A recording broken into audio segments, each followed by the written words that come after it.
महागाई भत्त्यातील फरक आणि पगार या अनुषंगाने आज आपण एक महत्त्वाचं पत्र हे जाणून घेणार आहोत.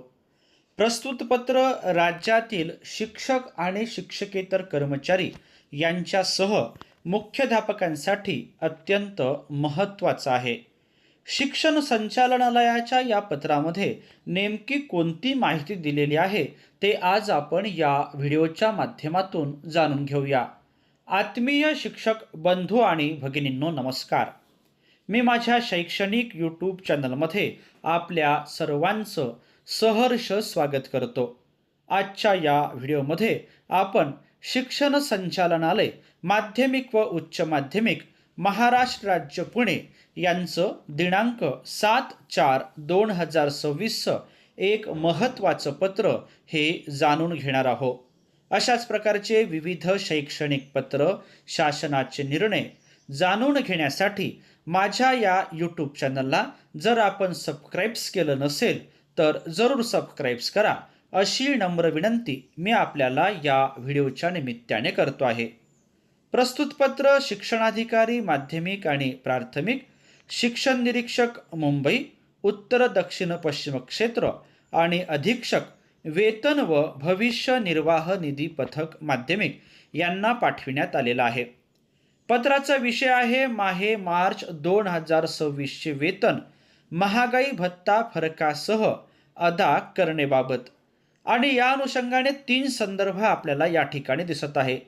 पहिला संदर्भ आहे तो दिनांक 25/2/2026. दुसरा संदर्भ आहे तो 25/2/2026 आणि तिसरा जो संदर्भ आहे तो माननीय आयुक्त शिक्षण यांची पत्र दिनांक 26/2/2026. आता या पत्रामध्ये काय म्हटलं ते आपण या ठिकाणी जाणून घेऊया.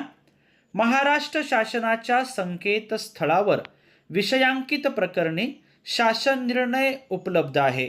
दिनांक 1/7/2025 पासून महागाई भत्त्याच्या दरात सुधारणा करण्यात आली असून माहे जुलै 2025 ते ऑक्टोबर 2025 या कालावधीतील थकबाकी मार्च 2026 या महिन्यात रोखीने अदा करण्याबाबत निर्देश आहेत.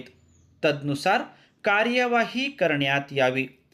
संदर्भ शासन निर्णय निर्गमित होण्यापूर्वी ज्या जिल्ह्यांचे माहे फेब्रुवारी 2026 वेतन कोषागारात पारित झाले होते अशा जिल्ह्यातील शिक्षक शिक्षकेतर कर्मचारी यांचे माहे फेब्रुवारी 2026 या 1 महिन्याचा देय महागाई भत्ता फरक मार्च 2026 या महिन्यात रोखीने अदा करण्यात यावा, असे माननीय शिक्षण संचालक माध्यमिक व उच्च माध्यमिक शिक्षण संचालनालय महाराष्ट्र राज्य पुणे यांनी या पत्राच्या माध्यमातून कळविलेला आहे. माहे जुलै 2025 ते ऑक्टोबर 2025 या कालावधीतील थकबाकी मार्च 2026 या महिन्यात रोखीने अदा करण्याचे निर्देश आहे आणि त्या अनुषंगाने कार्यवाही करण्यात यावी, असं या पत्रात उल्लेखित केलेलं आहे. विशेष म्हणजे शासन निर्णय निर्गमित होण्याच्या पूर्वी ज्या जिल्ह्यांचे माहे फेब्रुवारी 2026 वेतन हे कोषागारात पारित झाले होते अशा जिल्ह्यातील शिक्षक आणि शिक्षकेतर कर्मचारी यांचे माहे फेब्रुवारी 2026 या 1 महिन्याचा देय महागाई भत्त्याचा फरक हा मार्च 2026 या महिन्यात रोखीने अदा करण्यात यावा, असे या ठिकाणी स्पष्ट करण्यात आलेले आहे. महागाई भत्त्याच्या फरकाच्या अनुषंगाने हे एक महत्त्वाचं असं पत्र आहे. प्रस्तुत पत्र आपण या ठिकाणी जाणून घेतल्याबद्दल आपल्या सर्वांचेच मनापासून धन्यवाद.